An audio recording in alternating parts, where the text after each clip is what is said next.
It is often said that if you buy a book or attend a conference and learn one valuable thing, it's been worth the investment. Well, I'd like to tell you that I have at least 10 ideas on my notebook that I've learned right here from Marketing Edge. And so the ROI on this conference must be infinity. I just want to say a big thank you to the Marketing Edge organization, organizing team, Annabelle, Jill, all of AMA Houston for putting together such a great event. Thank you. And thank you for being here today.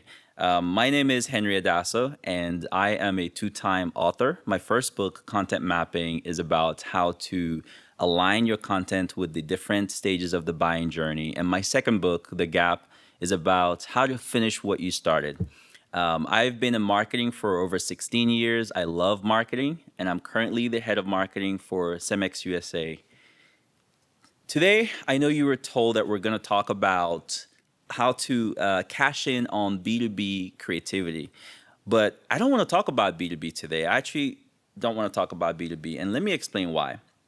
The reason is that every time I go to a social function and the conversation inevitably drifts towards what I do for a living, and people find out that I'm in B2B marketing, they give me that look. You know the look, the one that says, bless your heart, your job must be boring. And the reason people give me this look is because they assume that B2B stands for boring to boring. I know. But that's why I don't want to talk about B2B today. So I actually want to talk about something else, something that sparks curiosity, something that challenges convention, something that makes us draw a sharp breath in awe. Can anyone guess what I'm talking about? And no, it's not ChatGPT, although I hear it can do all three. How many of you thought of a B2B brand as you heard those words? As it turns out, B2B can spark curiosity, B2B can challenge convention, and B2B can make us all draw a sharp breath in awe. I want to share a few examples of companies that have done this. Earlier, I mentioned that I work for a company called Cemex, which I'm sure you've all heard of. No? Well, if you haven't heard of Cemex, it's probably because we primarily sell cement and concrete, which are arguably two of the most boring products in the world, right? You got to admit. I mean, cement is basically a gray powder. That's how boring it is. So 3 years ago, we were thinking about how to make cement more interesting. And at the end of the year, we started this tradition of sending a holiday newsletter to our customers. The first year we did this, the holiday newsletter was beautifully designed and the messaging was seasonally relevant and expressed genuine gratitude to customers for their business. Well, what was the reaction to this very first, very conventional holiday newsletter? Mostly shrugs. The second year, we revamped the newsletter, and this time around, it was beautifully designed, the messaging was seasonally relevant, and expressed genuine gratitude to customers for their business. And this time it included trading cards of our cement sales team posing with football props and striking football poses. It was pretty fun. So what was the reaction to the second holiday newsletter? People thought it was pretty cool. Mostly the excitement was internal. So the third year in a row, last year, we redesigned our holiday newsletter, and this time the newsletter was beautifully designed and the messaging was seasonally relevant and expressed genuine gratitude to customers for their business. And it included those trading cards, this time of superheroes. And it wasn't just a holiday newsletter, it was a comic book. The very first cement-themed comic book in our industry, and we called it Tales of Cement. Tales of Cement is set in Cement City. It opens with a story about a customer facing some challenges with their project, and it concludes in a tale of triumph. What was the reaction to Tales of Cement? Excitement. Everybody loved this one. Our customers wrote us and told us how much they enjoyed it, and a few even asked if they can have copies for their team. Now, let's think about that for a second. In an environment where we're all competing in the noisiest marketing environment of our generation, where Most people are turning down the noise and saying, I don't want any more interruptions or any more marketing. And we're hearing from customers saying, hey, send me more of your marketing materials, because make no mistake about it. Tales of Cement is a marketing material. It tells the story of a project that the customer is potentially facing, but it also inserts different messages about our products. The reason it resonates is because it's an idea that sparks curiosity, makes you want to know more about our sales team. It's an idea that challenges convention. It's not the usual holiday newsletter that you can get in our industry. And it made people draw a sharp breath in awe. It wowed people. We can all do this in our marketing, and it doesn't take much to do this. A couple things that I want to share with you about this project. One is the power of iteration. If you track the evolution of Tales of Cement, all we did was iterate on every edition. We used the power of O and. So the first year it was a normal design, and the second year we added trading cards. And the third year we added the trading cards, but we now added another element, which is the comic book. We can all do this. The second thing is to think outside the box. Creativity is not limited to a certain industry or a certain type of business or brand. It's available to all of us. Speaking of superheroes, every superhero needs a sidekick.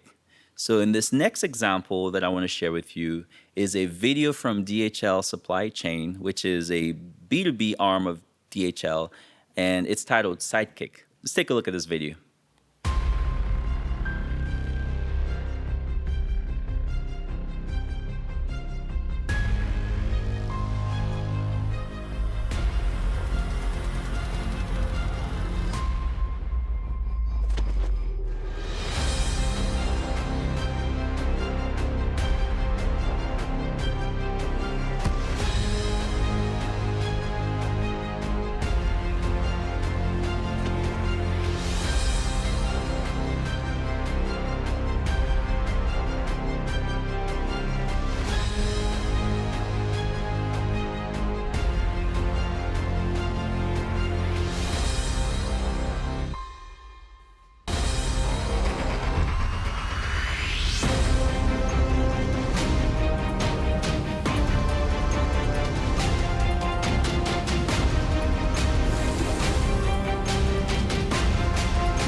All right. One thing I love about that video is it touches on so many different capabilities that DHL Supply Chain offers, and it shows a diverse cast of superheroes. That's one that really sticks with you. Well, we're going to see another example of a B2B brand that uses creativity in their marketing, this time from Caterpillar. In this next video, we're going to see a Caterpillar product attempt to play the game of Jenga. Let's take a look.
All right.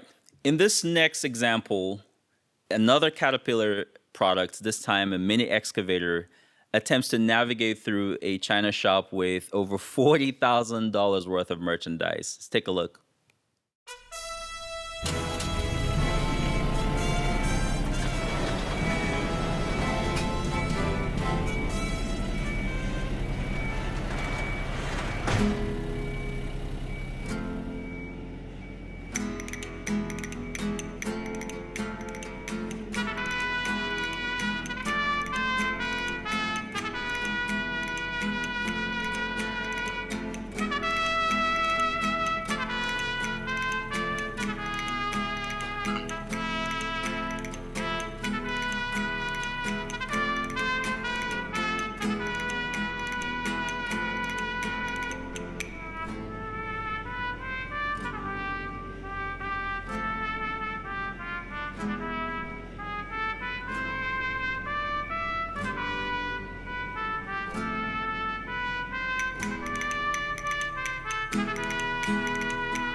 So, how is your anxiety level from on a scale of 1 to 10 after watching that video? Because mine went through the roof, right?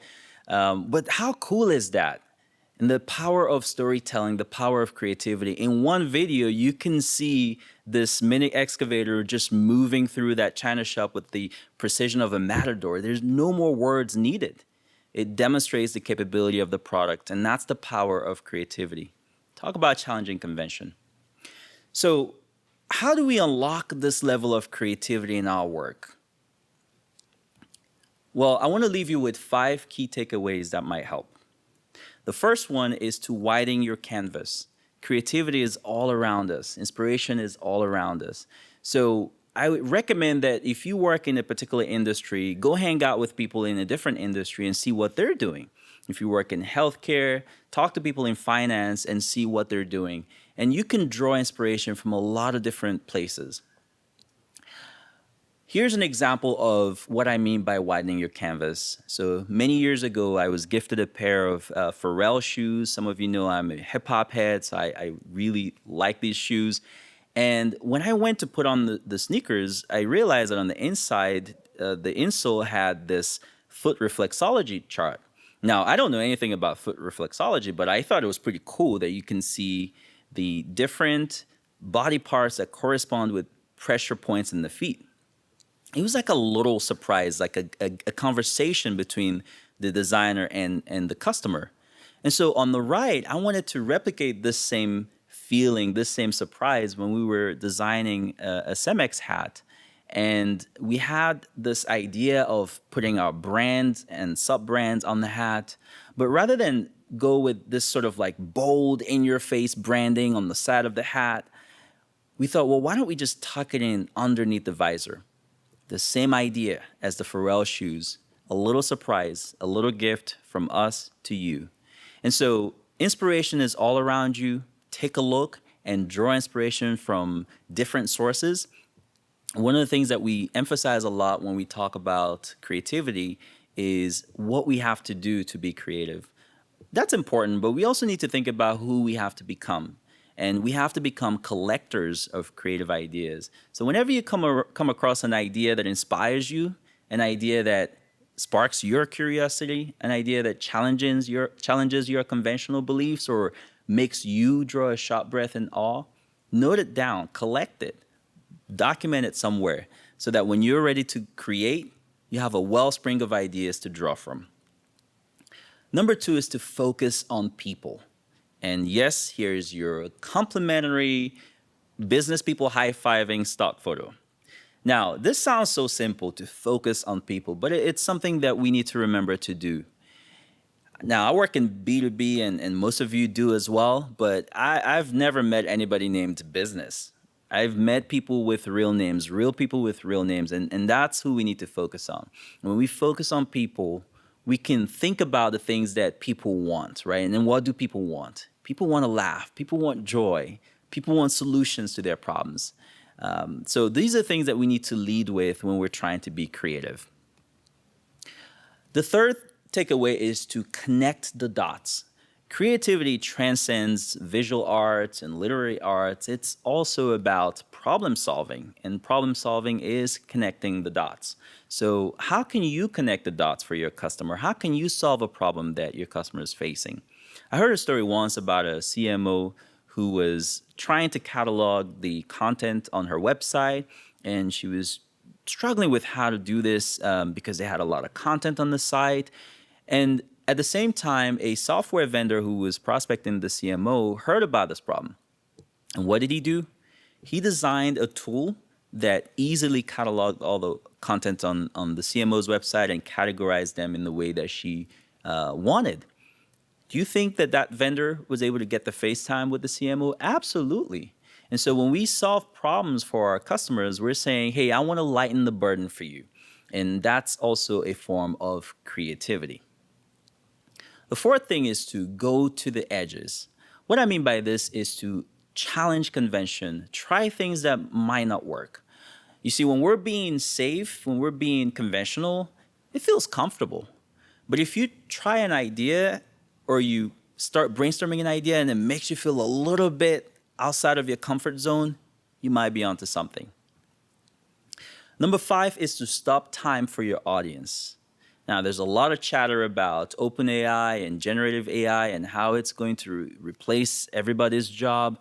I still believe that one advantage humans have over AI is the ability to create connections, the ability to stop time for each other. So seek out ways to create memorable experiences for your customers that make time literally stop for them. This can be as simple as providing them with insight that they can only get from you. It could be creating an experience that they remember. If you walk into a meeting as let's say a customer, and you're going to tour a site, or you go to a meeting and you walk in and they've got your name on the display saying welcome and your name, wouldn't that make you stop and pay attention? If they handed you a water bottle with your name on the label, that would stop time for you. So think about different ways to create experiences that literally make it feel like time has stopped for your customers. So to recap, we have to widen our canvas, focus on people, connect the dots for the customer, go to the edges and try things that may or may not work, and stop time for our audience. A lot of people hear all of these things and they say, well, Henry, that's great, but I'm just not the creative type. And I think that we tend to think of creativity as something that's only reserved for a handful of superhumans. I like to think of creativity more as a skill. Creativity is not a birthright. I believe it's a skill, and it's available to all of us. I want to challenge this notion by closing with a group exercise. So what we're going to do is very simple. I'm going to ask you to introduce yourself. And when you do, I only want you to tell me your first name. But here's a catch. You knew there was a catch, didn't you? The catch is when you introduce yourself, you can't introduce yourself as anyone else who has gone before you. You have to do it differently. So for example, if I were to say, hi, my name is Henry, you can't say, hi, my name is Henry. You can say, I go by Henry, or they call me Henry. I believe we can all do this. All right, so we'll start with you. I'm Steph. Nice to meet you. Me llamo Janet.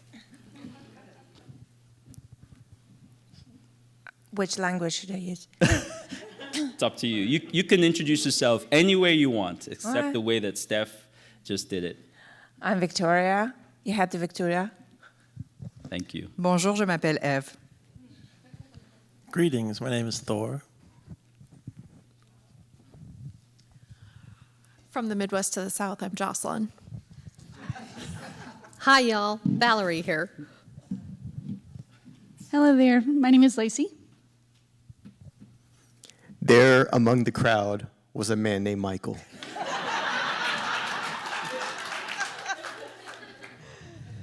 Jestem Danica, aka Alma. Ayubovan Magnamashana. My mother picked my name, which is Monica. Hello, I'm Jackson. Some call me Steve. My name is Angela. They call me the promo superhero. I was supposed to be named Amy, but my name is Kristen. I'm an oil brat, and I'm Cindy. What's up? I'm Jessica. Hey there, I'm Dana. What's happening, kids? I'm Sandra. Howdy, I'm Amy. You can call me Graham. Word up, I'm Lindsay. Voces das, hola, llame Christine. Name's Aaron. Better known as Tierra. Stevens, Robbie Stevens. We missed those 2 rows over there.